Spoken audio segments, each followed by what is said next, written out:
Trump posted this very interesting truth, basically saying he's going to come back in a stronger form, directly implying he's going to invoke the Insurrection Act in that truth post. Additionally, General Flynn says when accountability is going to come. He's been talking about the year of accountability. When is it? I'll get into all this and more on today's episode of Peter's Political Perspective.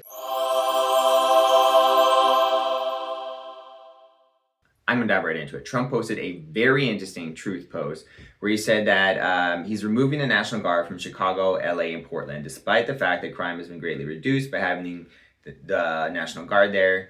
And it's only been reduced by having the National Guard there. That's what he says. He says Portland, Los Angeles, and Chicago were gone if it weren't for the federal government stepping in.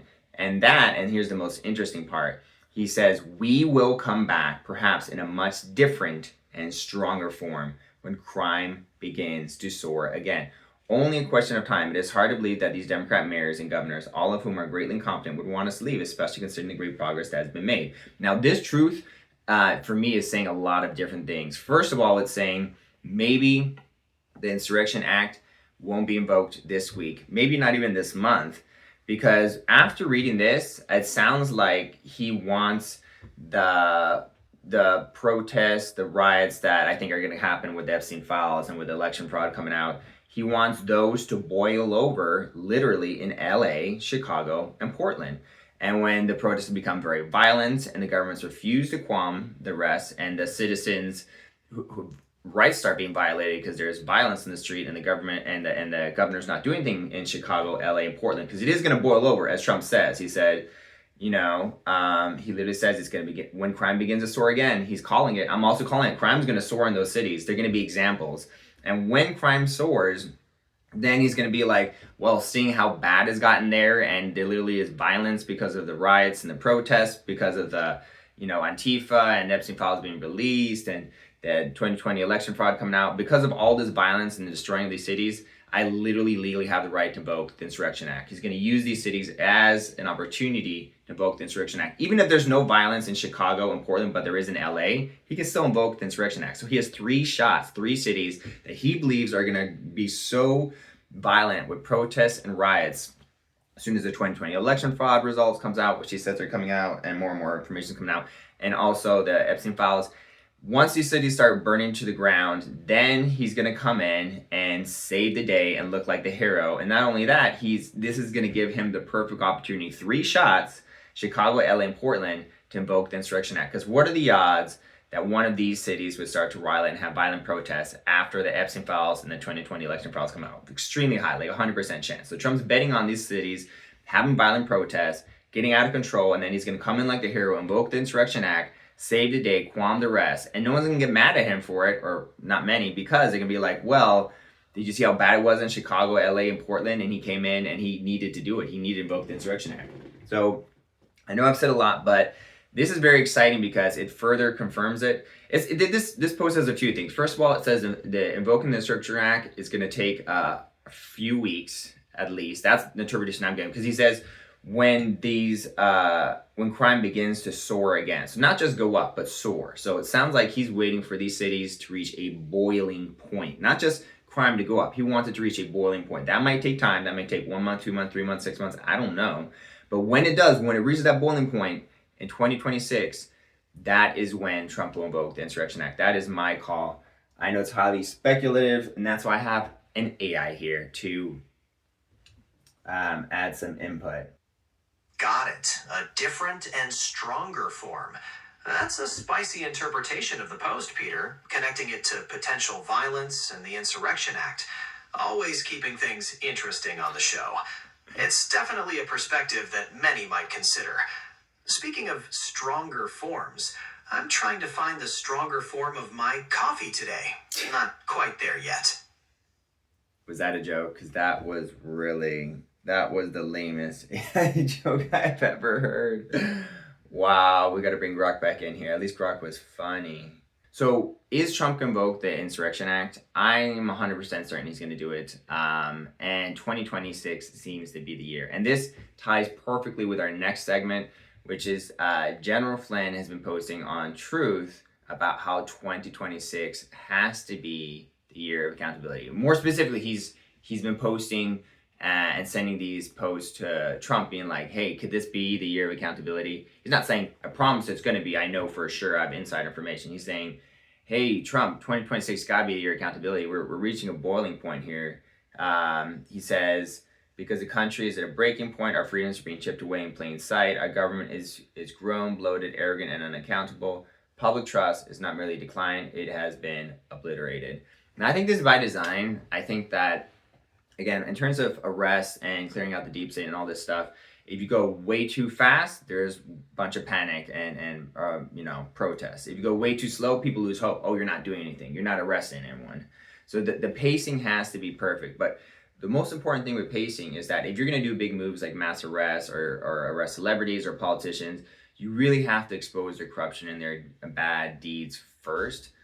And I think that's what this entire operation since Trump's been, for the last 10, 15 years has been, is to expose the corruption. People are like, yeah, fix the corruption. We see it. We see the corruption in government more than ever now. Even a lot of people on the left are seeing the corruption in the government, to the point where if Trump were to, invoke the Insurrection Act in his first term and do stuff, it would have been crazy. It would have been a lot of protests. All Antifa would have been well funded by George Soros. Would have a massive civil war. And if we would have tried to fix the 2020 election in a brutal, reckless way, could have been a civil war. So all this is just there. I think the whole military strategy, is designed to prevent a civil war.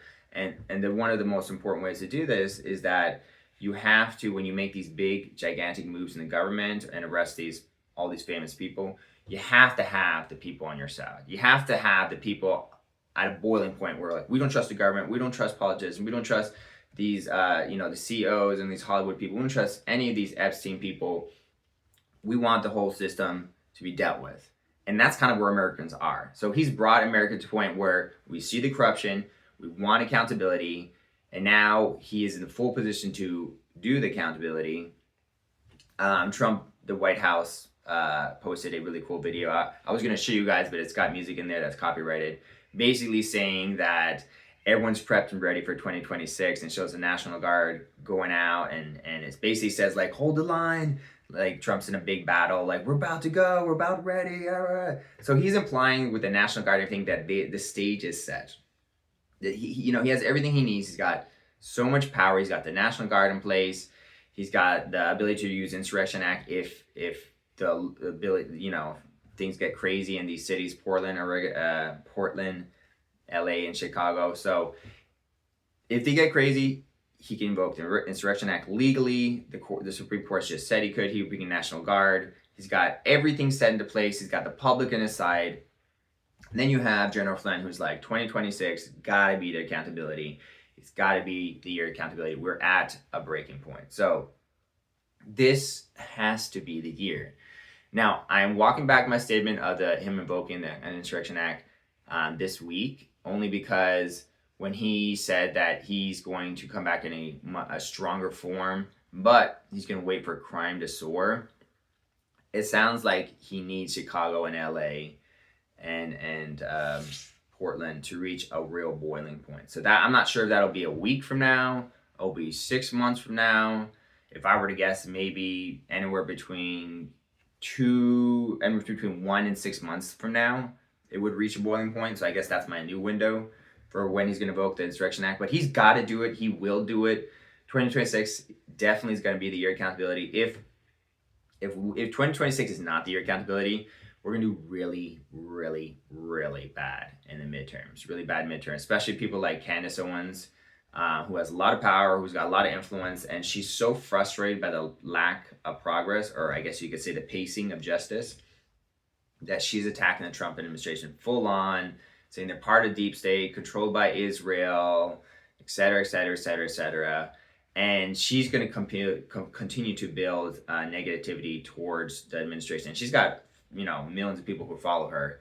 So the backlash will be way too big if there's not accountability this year in 2026. There has to be. If there isn't, we're going to do horrible the midterms. There's going to be a tremendous resentment and backlash towards Trump and the whole Republican movement. We've given Trump everything he needs for accountability.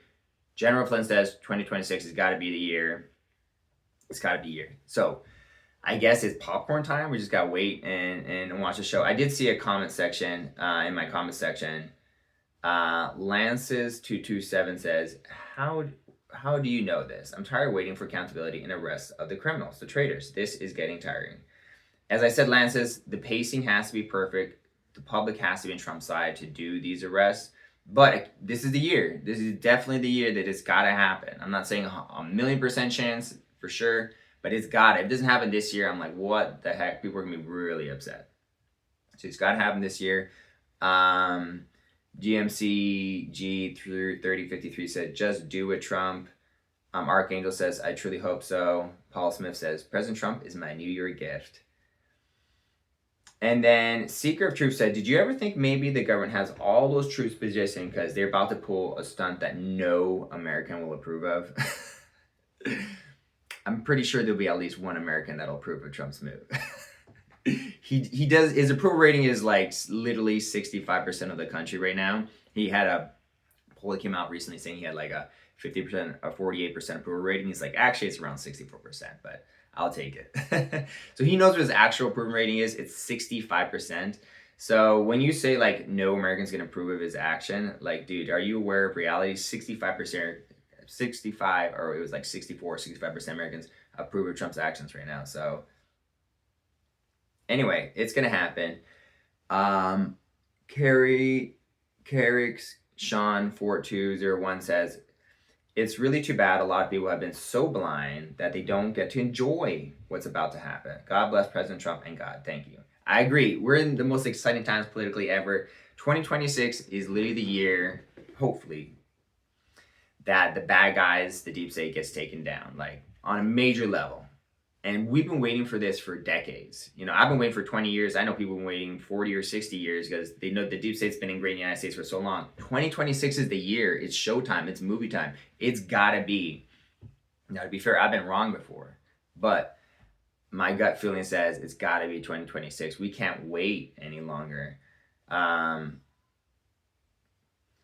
And then a couple of people said Happy New Year. Thank you, Zora, and Claim the Density. Happy New Year to you guys as well. Hope you guys had a wonderful Happy New Year and you liked this episode. I'm very excited about what's going on. I can't stop talking about it because, again, I've been waiting for justice for at least 20 years. I've known about deep state and government corruption since I was like a young kid and a teenager, and I knew how bad it was, and I lost faith in the government, I lost faith in God, and lost faith in everything because of how bad politics had gotten.